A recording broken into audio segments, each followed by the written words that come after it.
नमस्कार दोस्तों, आप सभी का स्वागत है हमारे YouTube चैनल मान्या लाल किताब रेमेडीज में। आज मैं आपके साथ बात करने जा रहा हूं मीन राशि के बारे में और आज का मुख्य टॉपिक होगा मार्च 2025 का महीना मीन राशि के जातकों के लिए कैसा रहेगा। इस महीने बहुत बड़ा परिवर्तन जो है वो होगा।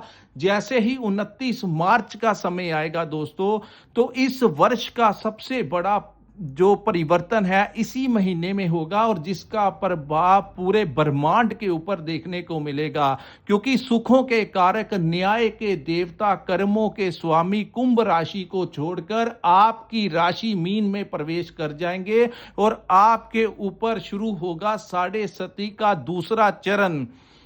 तो ज्यादातर केसों में देखा गया है कि जब भी प्रथम चरण का समय पिछले 2.5 वर्षों आपके ऊपर चला तो काफी सारा उतार चढ़ाव और संघर्ष जो था वो आप लोगों को देखने को मिला। लेकिन यहां पर उन लोगों को ज्यादा प्रभाव हुआ जिनके ऊपर शनि या राहु की महादशा चल रही थी या अंतरदशा में कोई खराब ग्रह बैठे हुए थे, तो उनको ज्यादा संघर्ष पड़ा।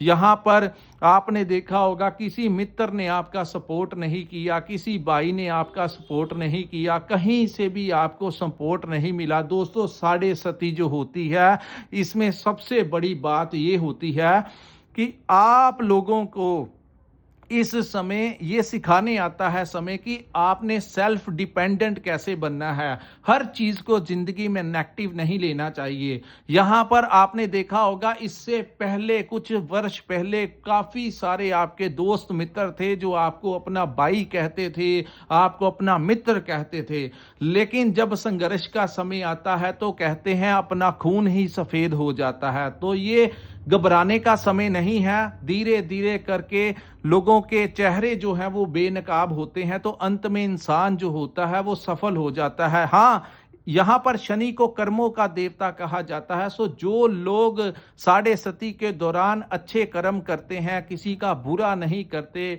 किसी के साथ छल कपट नहीं करते, झूठे वचन नहीं करते, तो ऐसे जातकों को जब साढ़े सती का अंतिम चरण आता है तो वहां पर शनि उनके साथ न्याय करके ही जाते हैं। तो इन चीजों को थोड़ा सा आपको ध्यान देना होगा कि इस समय, क्योंकि साढ़े सती का प्रभाव है, तो इस समय आप लोग कोई ऐसा बड़ा रिस्क वाला काम मत करना जहां पर आपको बाद में उसका भुगतान जो है वो लंबे समय तक भोगना पड़े। तो बड़े ध्यान पूर्वक ये समय आप लोगों को निकालना होगा। लेकिन फिर भी कहते हैं कि बीच बीच में ईश्वर जब सभी साथ छोड़ जाते हैं तो ईश्वर कोई ना कोई रास्ता निकालते हैं, और यही रास्ता मार्च के महीने में साढ़े सती के दूसरे चरण को शुरू करने से पहले एक रास्ता ऐसा आएगा जो आपको एक नई सीढ़ी की तरफ लेकर जाएगा। लेकिन कर्म आपको करना है, रास्ते की पहचान आपको करनी है। समय आपको रास्ता जरूर दिखाएगा लेकिन आपको चलना खुद को ही होगा।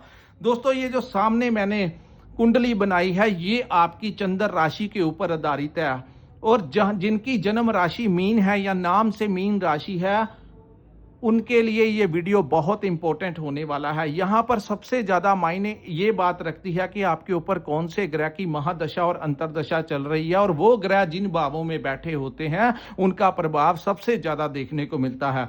दोस्तों, इस महीने के में अंत में पंच महायोग का भी निर्माण आपके लगन भाव में होगा। तो ये महीना बहुत विशेषताएं भी लेकर आया है। इस समय राहु, शुक्र और बुध की युति मिडल ऑफ द मंथ तक आपके लगन भाव में बैठी रहेगी। यहां पर मैं आपको बताऊंगा अगर आप अपना व्यापार करते हैं तो स्थितियां कैसी रहेंगी, अगर आप नौकरी करते हैं तो परफॉर्मेंस कैसा रहेगा, आपकी सेहत कैसी रहेगी, आप अगर स्टूडेंट हैं, क्योंकि मार्च के महीने में एग्जाम्स होते हैं तो स्टूडेंट्स को लेकर भी मैं उनका पक्ष भी रखूंगा। आपकी पारिवारिक लाइफ आपकी कैसी रहेगी, अगर आप विदेश जाना चाहते हैं या विदेश में रहते हैं, तो इन तमाम पक्षों के ऊपर आपके लिए बहुत ही इंपॉर्टेंट जानकारी लेकर आया हूं। सो वीडियो को अंत तक सुनिए। इस वीडियो में मैं आपको बताऊंगा कि इस समय को मैनेज किस प्रकार से आपको करना होगा। सो दोस्तों, लगन में 3 ग्रह, हालांकि शुक्र अस्त रहेंगे, बुध भी 15 तक ठीक रहेंगे, उसके बाद वो भी वक्री अवस्था में आ जाएंगे। तो यहां पर दोस्तों फिर भी क्योंकि वो लगन भाव में ये 3 ग्रहों के कारण मिडल ऑफ द मंथ तक आपको कोई बहुत अच्छा रास्ता मिल सकता है आगे बढ़ने का। अगर आप व्यापार करते हैं और व्यापार में भी अगर आपका कोई ऐसा लिंक है जो अब्रोड से विदेश के साथ लिंक करते हैं, जैसे इंपोर्ट एक्सपोर्ट का काम हो गया या कोई भी ऐसा काम हो गया जो विदेशी मुद्रा के साथ जुड़ा है, तो इस काम में आपको इस महीने बहुत ही अच्छा प्रॉफिट जो है वो मिलता हुआ दिखाई देगा। वैसे भी आपके व्यापार में कुछ आपकी जो प्लानिंग होगी जबरदस्त रहने वाली है, और इस समय में ये जो ग्रहों की युतियां होंगी आपको कोई अच्छी प्लानिंग करने के लिए आपको वैसी बुद्धि भी देगी। तो बहुत अच्छा समय है ये मार्च का महीना। आप जो प्लान करेंगे सोच के करना, और उन चीजों को आपको इंप्लीमेंट करना होगा, रास्ते खुद ब खुद तैयार होते जाएंगे। उसके बाद दोस्तों 14 के पश्चात सूर्य जो हैं वो भी यहाँ पर आ जाएंगे, और जब भी सूर्य लगन भाव में आते हैं तो सूर्य का प्रभाव भी अपना ही होता है। यहाँ पर सूर्य भी अच्छा प्रभाव देते हैं क्योंकि सूर्य का पक्का भाव है। हालांकि राहु के साथ युति होगी तो सूर्य को ग्रहण भी लगेगा, लेकिन फिर भी मीन राशि वालों के लिए ये ग्रहण कोई ज्यादा नुकसानदायक नहीं होगा। यहां पर कुछ ना कुछ बेनिफिट जो है मीन राशि वालों को देकर ही जाएंगे, लेकिन ये समय आप लोगों को अपने आप से ही करना होगा। ये उचित समय नहीं होगा जब आप किसी दोस्त मित्र की आस में बैठ जाएं। आप किसी की सपोर्ट नहीं इस समय लेनी, आपको खुद ही आगे बढ़ना होगा। अगर आप अपने किसी दोस्त मित्र से कुछ मदद भी मांगने की कोशिश करेंगे तो वहां से इस समय आपको मदद मिलती हुई दिखाई नहीं दे रही। तो बहुत यहां पर मैं आपको यही समझाना चाहता हूं, अगर आपने इस समय कोई इम्तिहान लेना है अपने किसी मित्र का तो आप लेकर देख लीजिए, आपको पता लग जाएगा कि आपके साथ क्या हुआ। फिर वो रिश्ते भी आपके जो हैं वो धीरे धीरे करके कड़वाहट की तरफ बढ़ेंगे। तो बेहतर रहेगा इस समय किसी मित्र के पास जाने की जरूरत नहीं है। जो चल रहा है एज इट इज चलने दीजिए और खुद संघर्ष करके आगे बढ़िए। किसी दूसरे की तरफ देखने की इस समय आपको जरूरत नहीं है। उसके बाद हम बात करेंगे आपके गुरु। दोस्तों इस समय जो सबसे बड़ा ग्रह आपको बचाएगा वो आप ही की राशि के स्वामी होंगे। लेकिन वो कैसे बचाएंगे, क्योंकि गुरु आपके 3rd भाव में बैठे हैं। तो यहां से वो एक काम सबसे बड़ा आपका करेंगे कि आपको भाग्य का सपोर्ट इस समय दिला सकेंगे। जी हाँ, जो काम आप करना चाहते हैं कहीं ना कहीं इस समय इस मार्च के महीने में आपको आपके भाग्य का सपोर्ट यहां पर मिलता हुआ नजर आएगा। मेहनत आपको करनी होगी, कर्म आपको करना होगा, लेकिन गुरु फिर भी आपको यहां पर आशीर्वाद देंगे। और यहां पर मैं आपको कहूंगा कि डेली आपको केसर का तिलक लगाना चाहिए ताकि गुरु का आशीर्वाद जो है वो आपके ऊपर बना रहे। और जितना कम हो सके उतना नॉन वेज या ड्रिंक जो लोग करते हैं जितना कम कर सकते हैं उतना कम करेंगे तो आपके लिए अच्छा रहेगा। उसके बाद हम बात करेंगे दोस्तों मंगल ग्रह के बारे में। मंगल, यहां पर मैं आपको एक और बात बताता हूं, गुरु जब 3rd हाउस में बैठते हैं तो आपके अंदर जो एनर्जी होती है उसको थोड़ा सा कम करने की कोशिश करते हैं। यानी कि आप अगर अपने कार्यों को पेंडिंग में डालेंगे तो आपके लिए बड़ा कठिन हो जाएगा। चाहे वो आपकी व्यापारिक डील हो, चाहे जहां पर आप नौकरी करते हैं, आपको अपने काम आज के आज निपटाने ही चाहिए। तभी आपके इस समय ग्रहों के दुष्प्रभाव को अगर आप हर बात को लेकर नेक्स्ट वीक या अगले महीने करेंगे या कुछ दिनों बाद करेंगे, ऐसी मानसिकता अगर आपके अंदर आई तो कहीं ना कहीं वो आपका नुकसान होगा। तो यहां पर आप थोड़ी ऊर्जा दिखाइए, हिम्मत करिए और अपने काम आज के आज निपटाते रहिए। तभी जाकर मार्च के महीने में कोई नया रास्ता आप लोगों को मिल सकता है।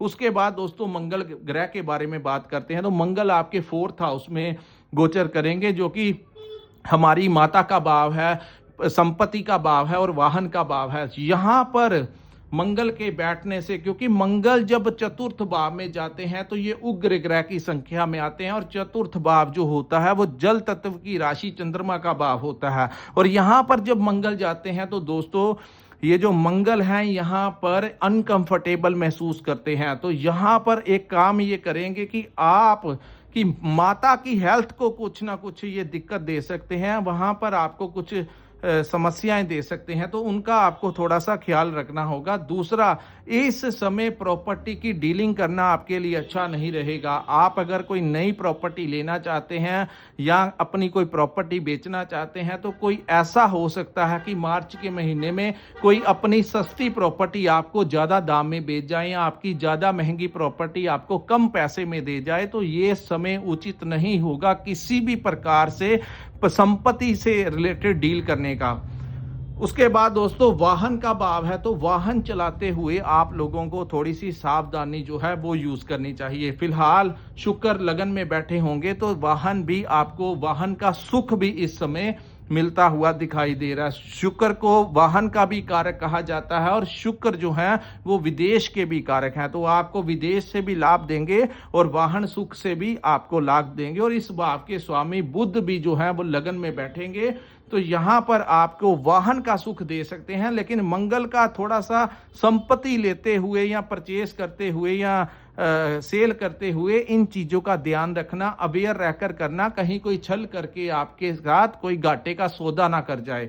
उसके बाद हम बात करेंगे दोस्तों आपके पंचम भाव की, जो कि आपके शिक्षा का भाव है। स्टूडेंट्स का कॉन्फिडेंस पढ़ाई में इस समय बड़ा रहेगा। हाँ, थोड़ी मेहनत आप लोगों को करनी होगी, लेकिन आपके एग्जाम्स को लेकर ये टाइम जो होगा वो ठीक रहेगा। यहाँ पर क्योंकि लगन भाव में इतने सारे ग्रहों की युतियाँ होंगी, सो मल्टीपल प्लानिंग के साथ आप लोग अपने एग्जाम्स को क्लियर करते हुए नजर आएंगे। आपके करियर को लेकर अच्छे अच्छे अपॉर्चुनिटीज आपको यहाँ पर मिल सकती है। सो किस चीज़ को रिसीव किस प्रकार से करना है, ये आपके कर्मों के ऊपर और आपके ग्रहों के अनुसार जैसी स्थितियां चल रही हैं वैसे ही आपको करना होगा। क्योंकि जब राइट टाइम के ऊपर कुछ चीज शुरू की जाए तो दोस्तों वो इंसान को आगे ले जाती है। लेकिन अगर जन्म कुंडली के अनुसार ग्रहों में कुछ ज्यादा समस्या आ रही है, तो ये समय उचित नहीं होगा किसी भी बड़े काम में कोई बड़ा इन्वेस्ट करने का।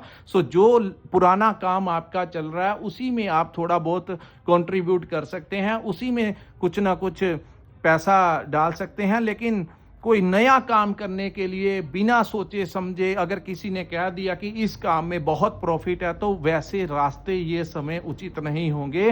सो जो भी कीजिए 2-3 बार सोच विचार कर कीजिए। नहीं समझ आता तो किसी से सलाह ले लीजिए, किसी विद्वान से सलाह लीजिए, अपने बड़ों से आशीर्वाद ले लीजिए, अपने गुरुओं से पूछ लीजिए, या उस काम में के जो माहिर लोग हैं उनके साथ संपर्क करके पहले उस चीज की नॉलेज लीजिए। उसके पश्चात ही उस काम में आपको इन्वेस्ट करना होगा।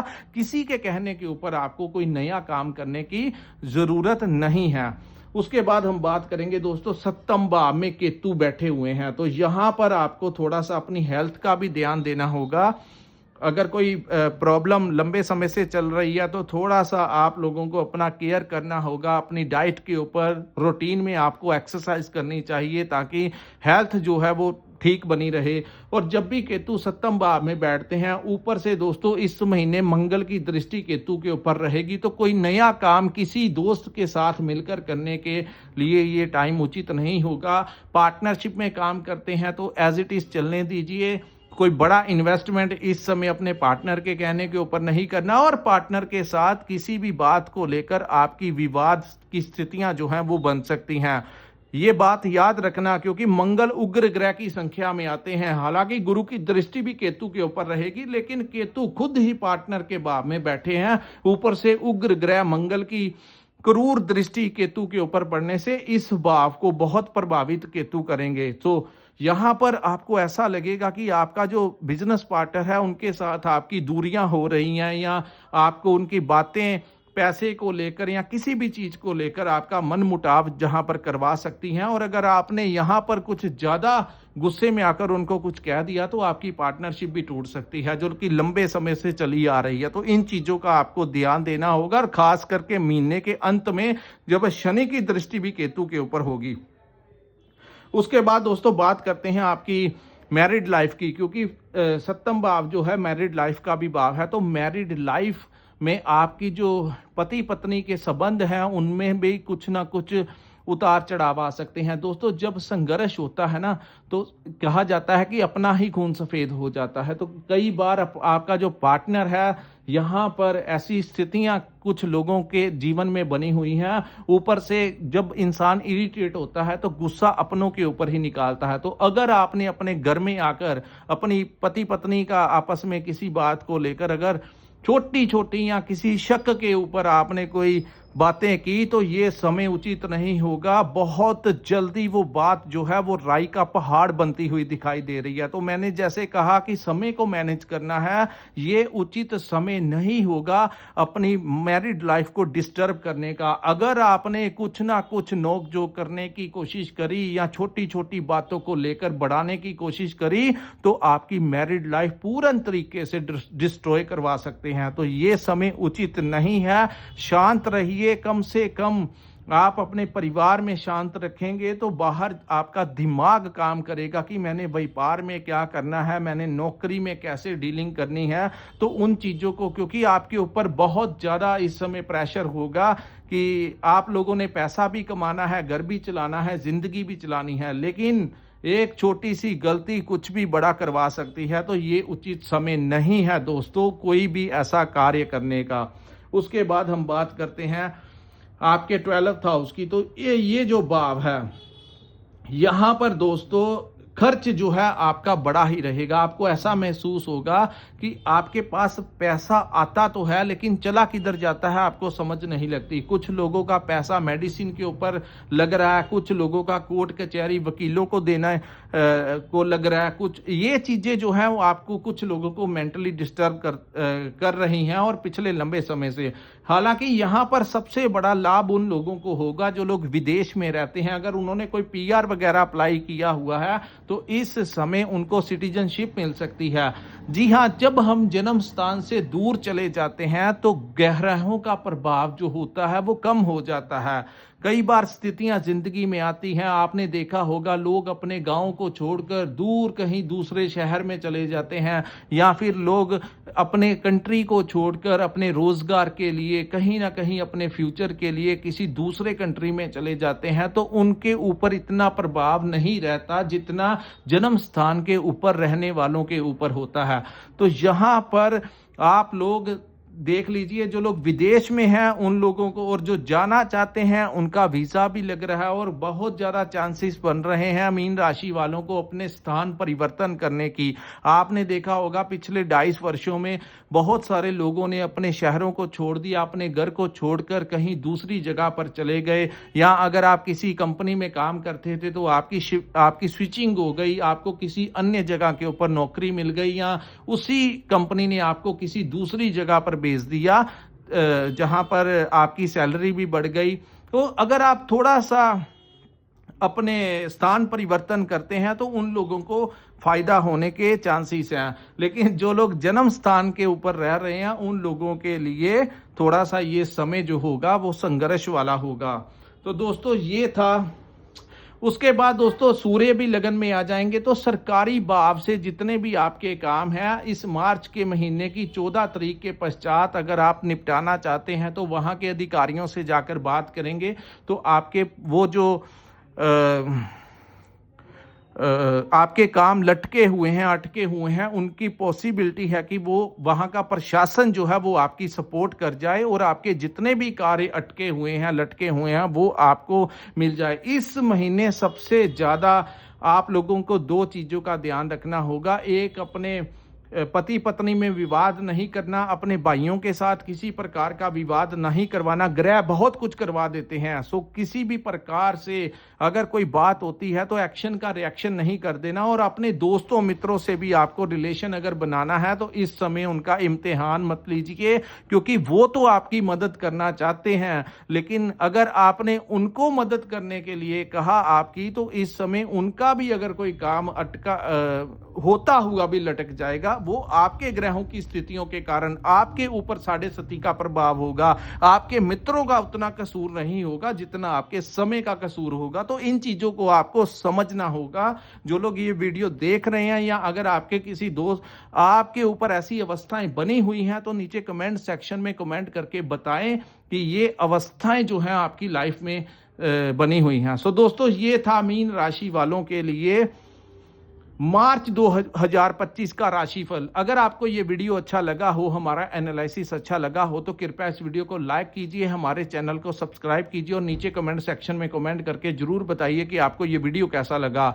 और जिन्होंने अपनी कुंडली का विश्लेषण करवाना होगा, जिनके पास अपने डेट ऑफ बर्थ और टाइम है और वो चाहते हैं अपने आने वाले भविष्य के बारे में जानना, तो ऐसे जो लोग हैं वो स्क्रीन के ऊपर जो नंबर दिया है वहाँ पर आप हमें व्हाट्सएप पे एक मैसेज करके हमारे साथ संपर्क कर सकते हैं और अपनी कुंडली के बारे में जानकारी ले सकते हैं। इसी के साथ इस वीडियो को मैं विराम लगाता हूँ। नमस्कार, जय माता दी।